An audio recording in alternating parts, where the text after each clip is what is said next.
In Britain, we consider ourselves immune from major natural disasters.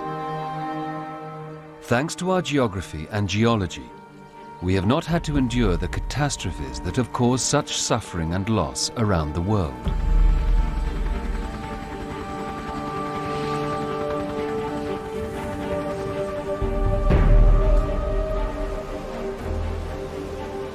But history warns us that we should not be so complacent. In the summer of 1783, Britain endured a disaster that left thousands dead in its wake. It struck in silence and left the victims with no chance to escape.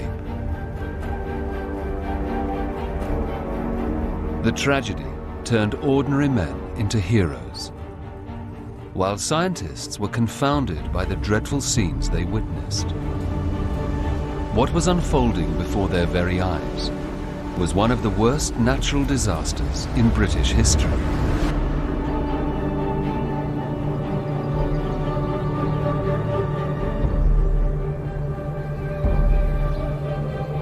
This calamity was not caused by floods, nor by storms, nor by fires. Britain, in the summer of 1783, was the victim of a huge volcanic eruption.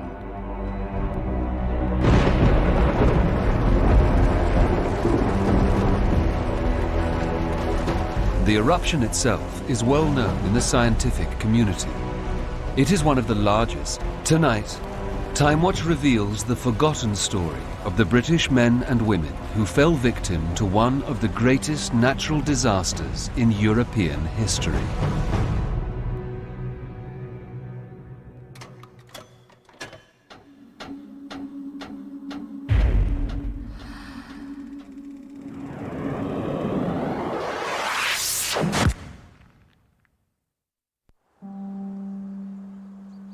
Sunday, June the 8th, 1783. King George III had just lost the War of Independence with the American colonies. In Scotland, James Watt was refining his steam engine, while in France, the Montgolfier brothers were celebrating their first ever flight of a hot air balloon. In Selborne, Hampshire, the clergyman and naturalist Gilbert White was recording an entry into his journal. Tulips are faded, honeysuckles still in beauty. My columbines are very beautiful, tied some at the stems with pieces of worsted. Considered to be the founding father of ecology in Britain, he has kept a record on the progress of his garden for the past 15 years. Little did he know that over 1,000 miles away, something terrible was about to happen. Something that would have a dramatic effect on his life and the lives of his fellow countrymen. In Iceland, a peaceful Sunday morning was about to be shattered. Iceland sits on the mid-Atlantic ridge, where two tectonic plates pull away from one another. This makes it particularly prone to volcanic activity. The most recent eruption Iceland experienced was in 1973, on the island of Heimaey, just off the mainland. A new vent has now appeared on the northwest side of the long-dormant Helgafell volcano, from which lava could flow directly down onto the town below. Great clouds of debris, hot lava and black ash are being hurled high into the air above the town. High winds are carrying hot ash towards deserted homes, some of which are said to be on fire already. Sigurgeir Jonsson was 30 at the time of the eruption. I don't think people realized how serious this was at that time. I was not afraid. I found this rather exciting. This was something new that hadn't happened before, and kind of adventure going on.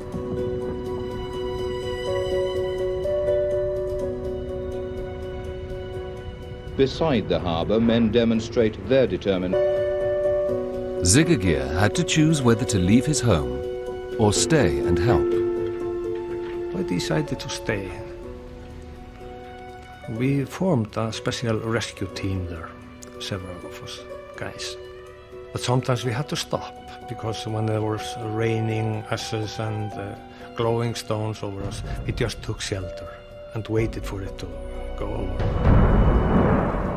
It was very beautiful at times, but that word beautiful, it was quite prohibited to use it, because in the eyes of most people this was not beautiful, it was horrible.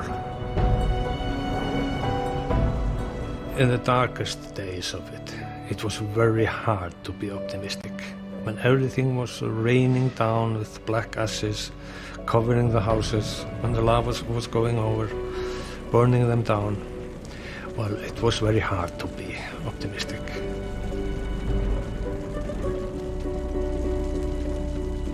I just thought I might be dreaming. It was just like a dream to see this. Fire everywhere, where there used to be houses and meadows.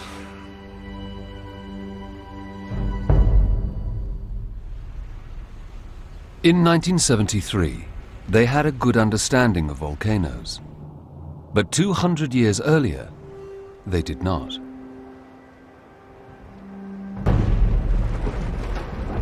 Laki was the biggest Icelandic volcano in 1,000 years. As millions... It began with the earth heaving upwards, with the great screaming and noise of wind from its depths, then splitting asunder, ripping and tearing as if a crazed animal were tearing something apart. This eyewitness account comes from the local pastor, Jón Steingrímsson, who lived in the shadow of the eruption. His personal diaries provide a vivid description of this terrifying ordeal for the people of Iceland.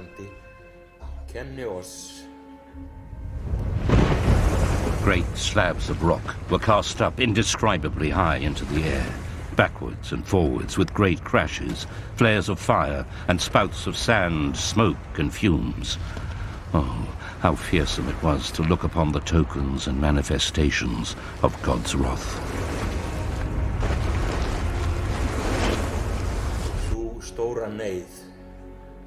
His leadership in the months of crisis that would follow turned him into one of Iceland's greatest heroes. Evidence of that terrifying event is still visible in Iceland today.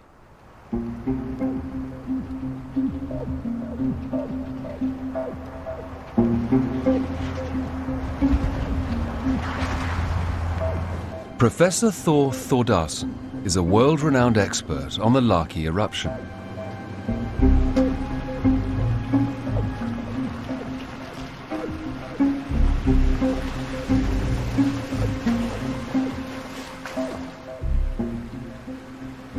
Right now we're standing... Emitted 15 cubic kilometers of lava, enough to bury London under a layer 30 feet thick. Right along the foothills of these mountains, we had several farms. There was 2 farms on this side here. One is still right around it behind these hills over here called Skaftártunga. Another one called Á, located right to the southeast here. There were several other farms on this side of the gorge. And when the lava flow came down, it actually went over the land of these farms, destroyed the land to begin with. In the end, it covered the farms. While the farmers watched helplessly, their livelihoods were destroyed. Jón Steingrímsson recorded in his journal, "The flood of fire flowed with the speed of a great river, swollen with meltwater on a spring day. In the middle of the flood of fire, great cliffs and slabs of rock were swept along, tumbling about like large whales swimming, red hot and glowing." What the pastor was witnessing was no ordinary, explosive, volcanic eruption. It was a potentially far more deadly sort, a fissure eruption. There's not a single round vent. A fissure eruption, like Laki, is one where the magma comes out of the ground in a series of lines, if you like, a series of segments. The magma is released over usually short segments, a kilometre or 2 or 3 or 4. And one part will erupt for a while, then begin to close down, and as it closes down, the next part opens up. And so it's almost like sort of unzipping the earth and releasing the magma. Still visible today, the rift left by Laki is a staggering 17 miles long and up to 1,000 foot wide. And Laki showed no signs of abating. Day after day, week after week, great tides of lava coursed down to scorch the villages below. It's obviously very hot, 1,000 degrees centigrade or something. Remember, we cook meat at about 200 degrees centigrade, so 1,000 degrees centigrade is really hot. I think it's very difficult for us to imagine how it would have been, how it was like to be here at the time of the eruption. They almost heard sort of a constant boiling behind the mountains here, which is the noise that the volcano itself is making when the magma has been erupted into the atmosphere. It's almost like you can think of it as a big boiling pot of lava there, and it's just constantly boiling and very vigorously.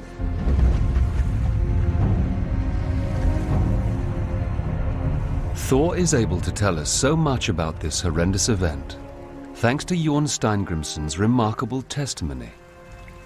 To me, Jón is probably the first volcanologist in Icelandic history, and he is truly a scientist. He noticed things and details that other people sort of overlooked. A very good example of that is his descriptions of explosions taking place in the lava flow just here west of us.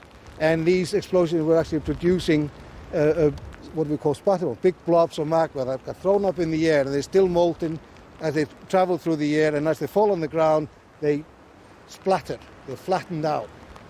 And he described these bombs, they looked like a cow dung. The international sort of word for these bombs today is cow dung bombs. While Jón Steingrimsson's observations were objective, he saw no reason to divorce his faith from his reasoning. Jón had quite a complex view of what the eruption was. He observed it as act of nature, really, but in a way it was always the higher power, the Almighty, was behind it and had the ultimate control of things. And there was nothing untouched by the Almighty in Jón's view, I think. And while his scientific interpretations were revolutionary, his worldview was very traditional.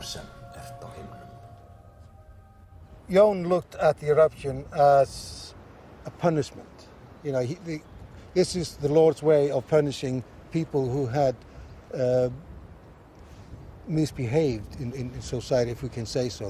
They'd done things that were not moral. The 215 who died in this area were not felt to be too great a loss, with the exception of 12 to 20, and with the exclusion of children, as no one could say what sort of a person they would have become as adults. The worship of God and public church services were restored to a much more respectable and religious order. Despite his harsh views on the morality of his parishioners, his bravery and leadership were about to guarantee him a place in the history books. Jón was not only a keen observer of nature, but also human nature. And as the figurehead of this community here, he also realized that one of his main responsibilities was to keep hope alive.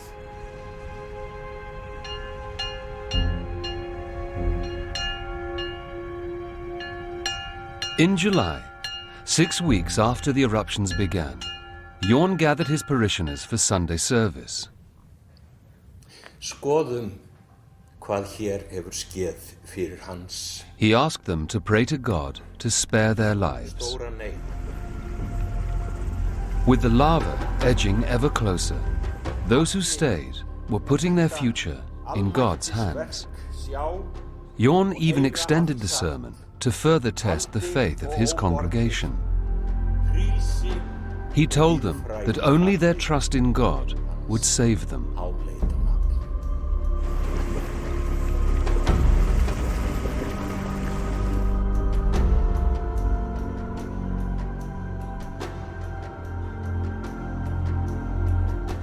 What they discovered when they finally left the church shocked them all. The lava had stopped yards away from where they had been praying. God had intervened to save them from the volcano. Or so it seemed. What they did not know was that the lava was not the greatest threat to their lives. More tragedy was yet to beset them, and Jorn Steingrimsson in particular, shaking his faith to its core.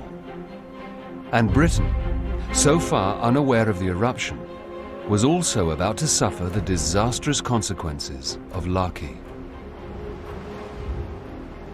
The biggest danger with eruptions like Laki is from the volcanic gases emitted. At its peak, Laki was producing the same amount of gas as Pinatubo every 3 days. So it was a Pinatubo every 3 days. Over the past 3 years. In the moisture-rich atmosphere above the North Atlantic, the sulfur dioxide was being transformed into sulfuric acid. This lethal cocktail of chemicals began to be buffeted by the winds and spread out far beyond the shores of Iceland. As Gilbert White tended to his garden, he had no idea of what was coming his way. Corn flags and dark-leaved orange lilies begin to blow. Bees swarm. The normal situation in summer is that we have a high pressure sitting out in the Atlantic, which would mean that the airflow around Iceland would have been more towards the north, pushing the pollution over the uninhabited polar regions. But the summer of 1783 was no normal summer.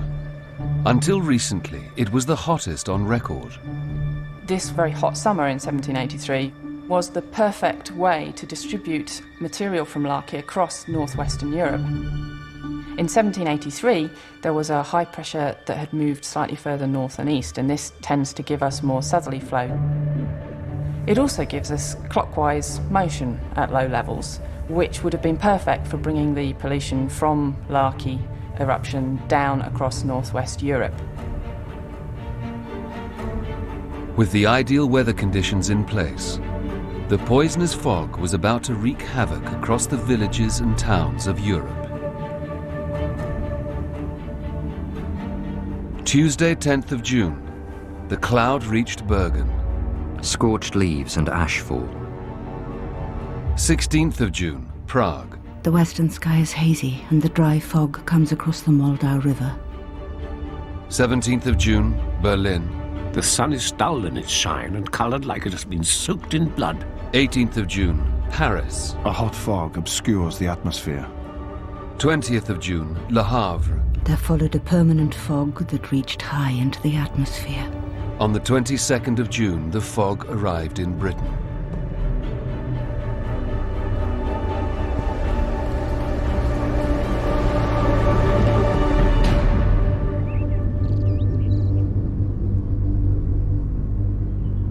The following morning, the entire country had been engulfed.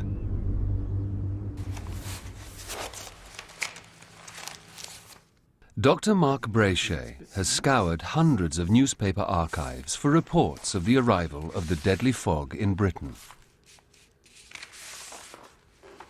There's one from the Edinburgh Advertiser for the 12th of July. And if I just read it out, it says, "The thick, dry fog that has so long prevailed seems to have spread over the whole surface of Europe. Several mariners have also observed it at sea. In the daytime it veils the sun, and towards the evening it has an infectious smell." It was very distinctive, and it seems to have been pretty pervasive.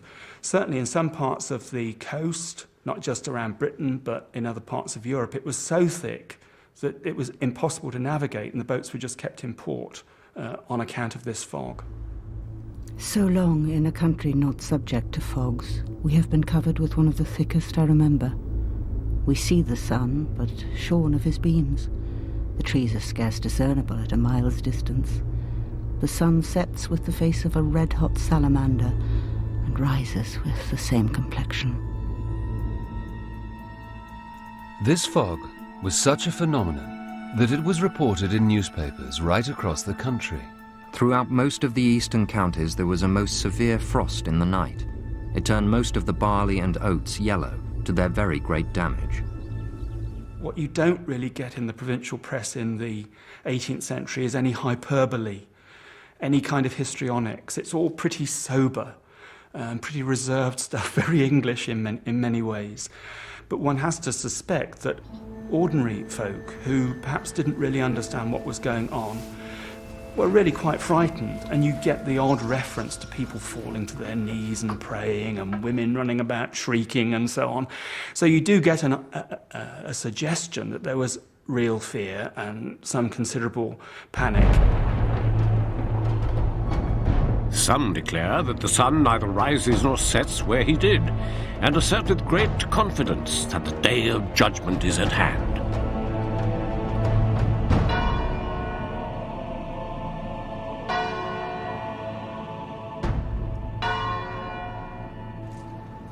In 1783, newspapers were aimed solely at the educated elite.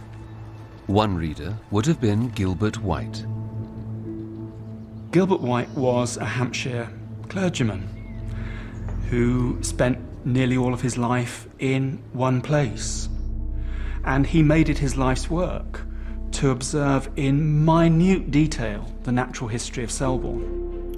Born in 1720 and educated at Oriel College, Oxford, White was ordained in 1749. But his real passion was nature. Everything he witnessed, no matter how small, was documented in his naturalist's journal. Unlike many of his contemporaries, he believed in observing nature in the field as well as collecting specimens. It amounts to a really very detailed, systematic, continuous record of what was going on in Selborne day by day, week by week, month by month for 25 years. So it's a really important source for natural historians and ecologists. But for my work, what was so important is that we've got, from a scientist, a record of what was going on in June, July, August and September of 1783.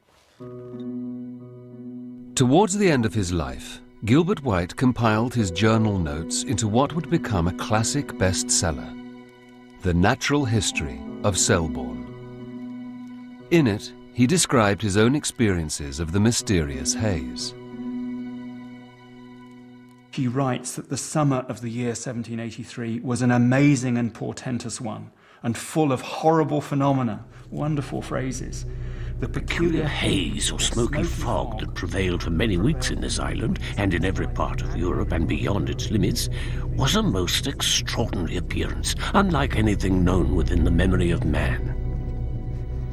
The sun at noon looked as blank as a clouded moon and shed a rust-coloured ferruginous light on the ground and the floors of rooms, but was particularly lurid and blood-coloured at rising and setting. It's wonderful language, but it really sums up in just a paragraph what they were experiencing in England in June and July of 1783. Gilbert White would not have confined his thoughts to his journal. Like Jorn Steingrimsson, he had a duty of care to a worried congregation whose fears needed to be allayed. But Gilbert White's interpretation of events was very different to Jorn Steingrimsson's. But he's one of that group of clergymen who are rationalists. They're Enlightenment scholars. So they're not indulging in this notion that there's some wrathful God who's exacting some kind of revenge on society for their ill doings. He is a person who's looking for an explanation of what's going on, and I'm quite sure that he was talking to his parishioners, telling them not to worry, these things are all part of the natural pattern, and it isn't about a vengeful God. But as the summer progressed, the parishioners of Selborne had good reason to worry. The long-term exposure to the poisonous fog began to take its toll.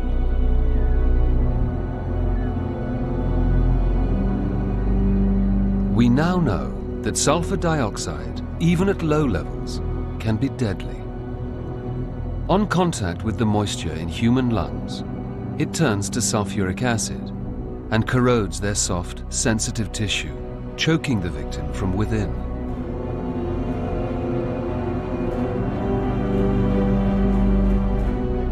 In 1783, entire villages were forced to watch helplessly as vulnerable friends and neighbors died agonizing deaths. Until recently, very little was known about the effects of the Larky haze. Dr. John Grattan has spent the last 15 years researching this episode across Europe. He has followed the trail of evidence to Chartres in France. What he has uncovered are some of the starkest, most frightening descriptions of the impact the haze had on human health. After 18 days, there were 40 dead. One pretends that the fog that turned the sun as red as blood forecast this curse. May God preserve my parish.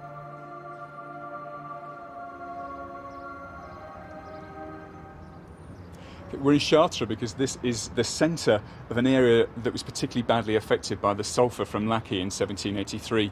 We have villages Impot, Bruay and Landel, which we know from the records were particularly badly affected.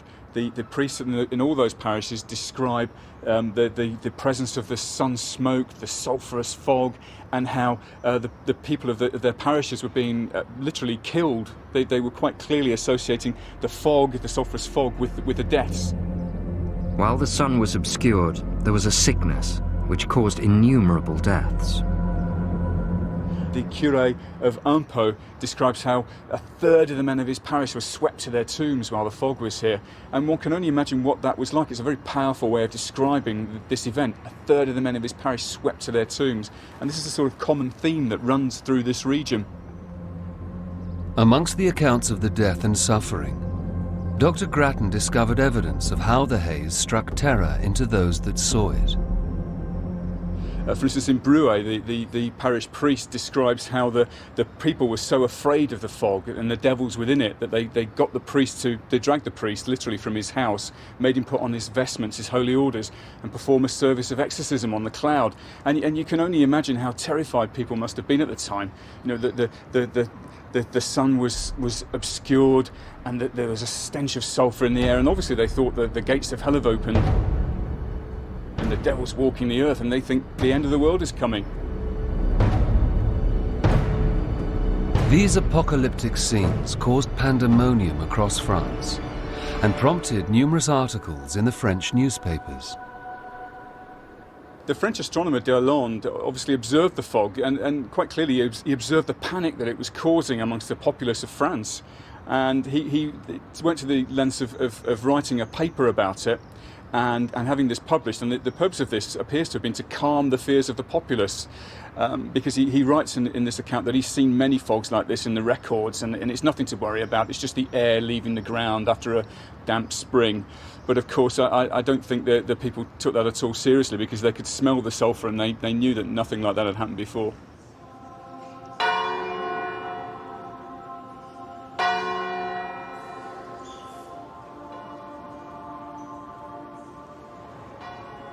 Overall, the death rate in this region of France increased by about 5%.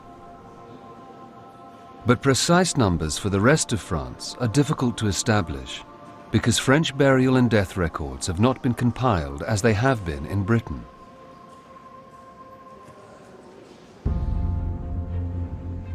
The next stage in Dr. Grattan's work was to discover if Larky had an equally tragic impact on the health of British men and women. In my research, I'd been to archives all over Britain.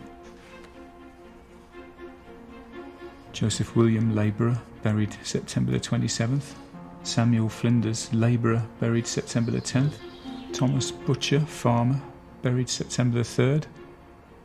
Labourers are collapsing in the fields and dying, and that's what we might expect to see in modern air pollution instance if people are having to do heavy manual labour. It's simply physiologically very difficult for the body to cope with the poor air and the high temperatures and the physical work.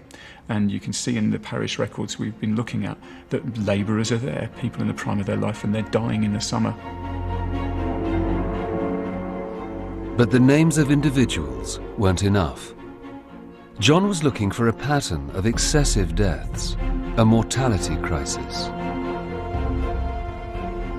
I was really determined to nail down the hard numbers. But I was fortunate enough to uncover the Population History of England database, and remarkably I was able to order this data on a CD, and it only cost me £12, the best £12 I've ever spent in my life. So this CD arrived in the mail, and I popped it into my laptop computer thinking, well, I bet there's nothing here, and created a graph, and my jaw dropped and my hair stood on end, because there in front of me was quite clearly something very, very strange happening in the summer of 1783. In his pursuit of further clues, John Grattan focused his search on the well-preserved death records of Bedfordshire.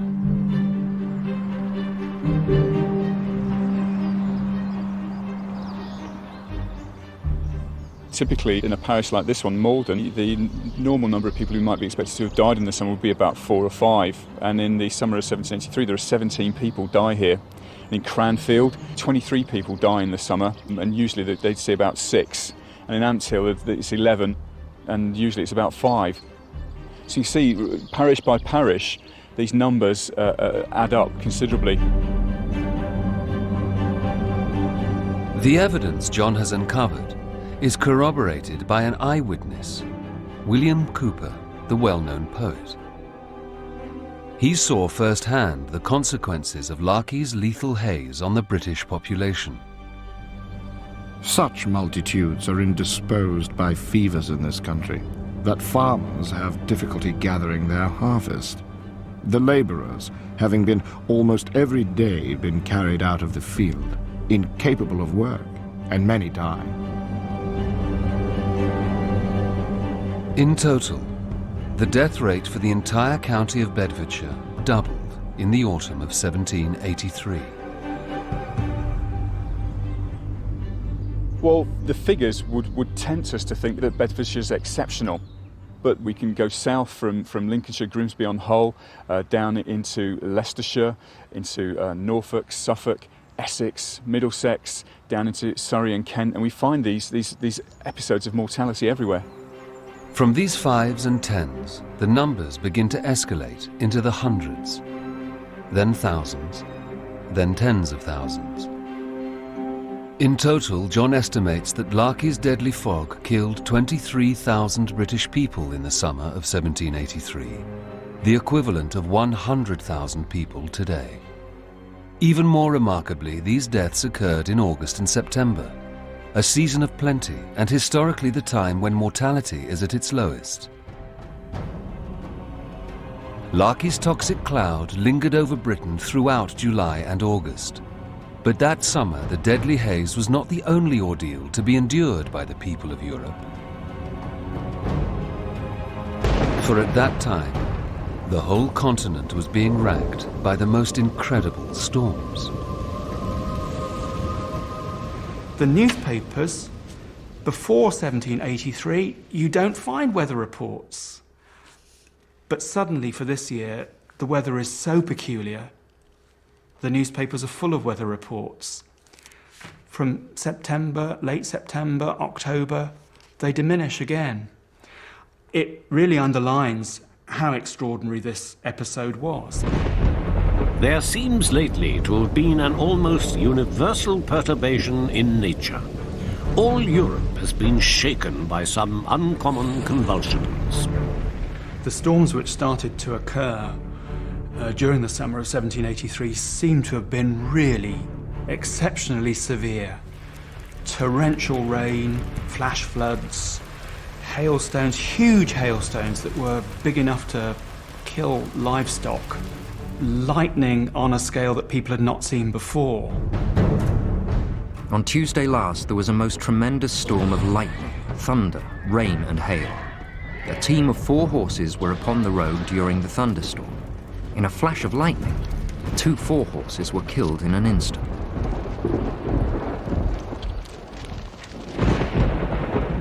There are a lot of reports that seem to link the haze with the thunderstorms. They felt that the hot haze had caused the atmosphere to build up and be overcharged, and then you got the lightning, and then you got the thunderstorms. There's certainly evidence of that in the newspapers. By the autumn of 1783, the toxic cloud that had caused such tragic loss of life finally dissipated, and the population of Britain could breathe again. But the death and destruction caused by Larky was far from over. As autumn turned to winter, it started to get very, very cold.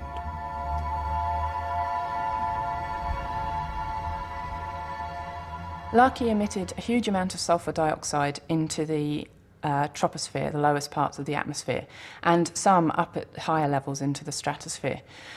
Once that material gets into the stratosphere, it undergoes chemical reactions to form tiny droplets of sulfuric acid, which then scatter the sunlight back towards space rather than allowing it to reach the surface, and therefore you would tend to see a cooling of the Earth's surface for the next few years. The winter of 1783 wasn't only exceptionally cold, it was also exceptionally long. Naturally, the unrelenting winter was recorded in minute detail by Gilbert White. February 13th. This evening the frost has lasted 28 days. April 4th, snow as deep as the horse's belly under the hedges in the north field. April 22nd, the spring is backward to an unusual degree. The Larky winter was one of the most severe in 250 years. In Britain alone, the horrific conditions took the lives of 8,000 people more than the average winter.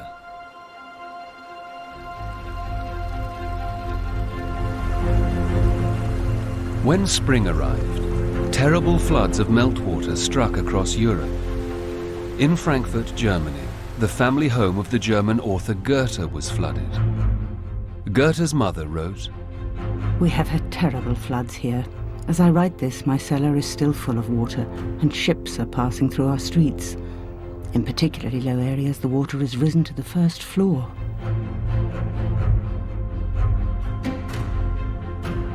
When the floodwaters finally receded, Europe could start to rebuild and recover. But 1,000 miles away, alone in the North Atlantic, Iceland's experience was about to go from bad to worse.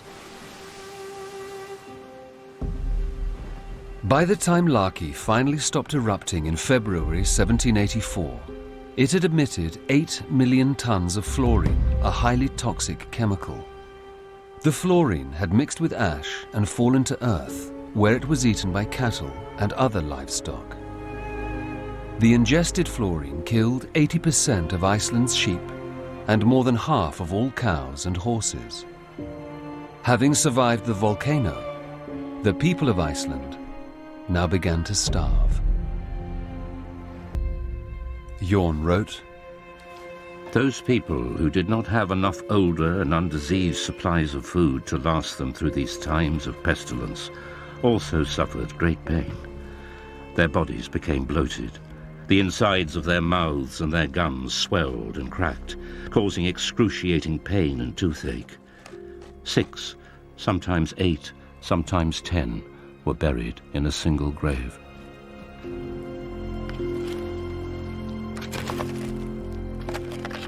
And God's judgment tragically struck closer to home than Jorn expected. Thuna Hannesdottir, Jorn's wife of 38 years, was a victim of the famine, casting the pastor into a deep depression.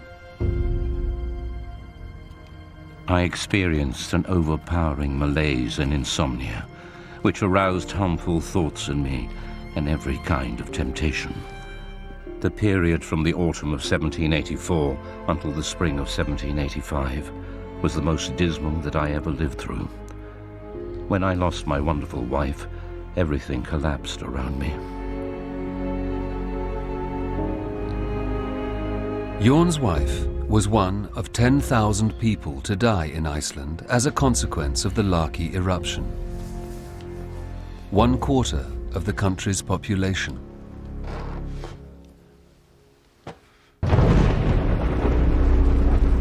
The Laki eruption was a pivotal moment in Icelandic history, which still looms large in the national consciousness.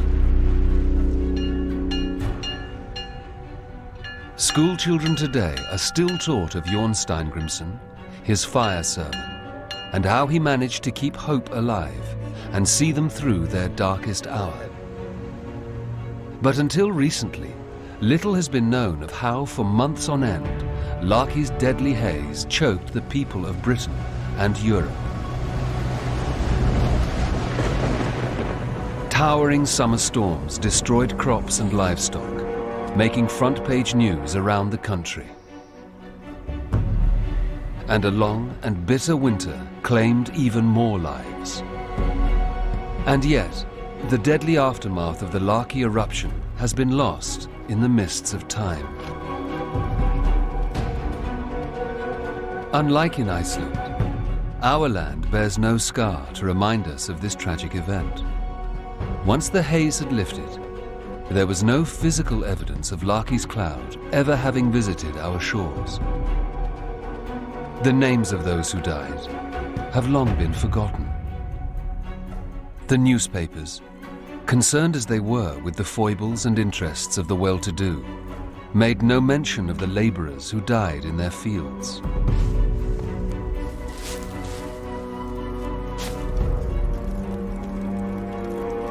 No one knew at the time that Laki, a volcano thousands of miles away, was to blame for their deaths.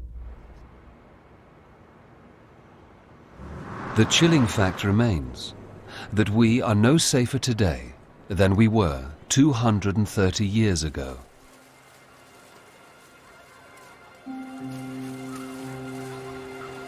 We might think, being in insular Britain, that we're safe from the effects of volcanic eruptions, but in fact, eruptions like Laki will become famous in the future the next time we get another one, because they're going to be huge events and they're going to affect many, many millions of people.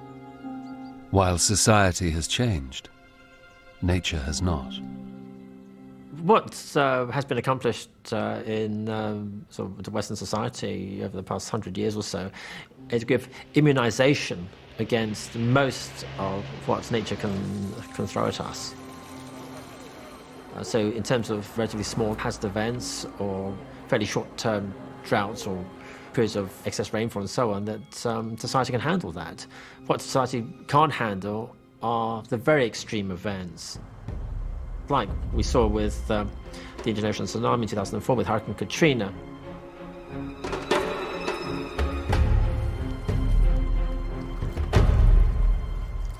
Compared with other perils to which Britain's exposed, like flooding or windstorms, because there are no major hurricanes in Britain, and the earthquake risk is very low in Britain, that certainly this indirect risk from volcanic activity in Iceland would pose the biggest individual threat from a natural disaster.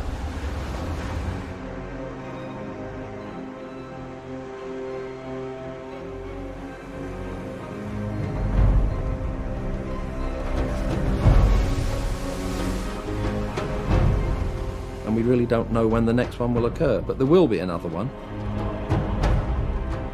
If the winds are in the wrong, quote-unquote, direction, ash clouds, gas clouds, sulfuric acid clouds from Iceland could sweep across Britain again. And that's when the world will turn around and say, well, why didn't you tell us about these eruptions before?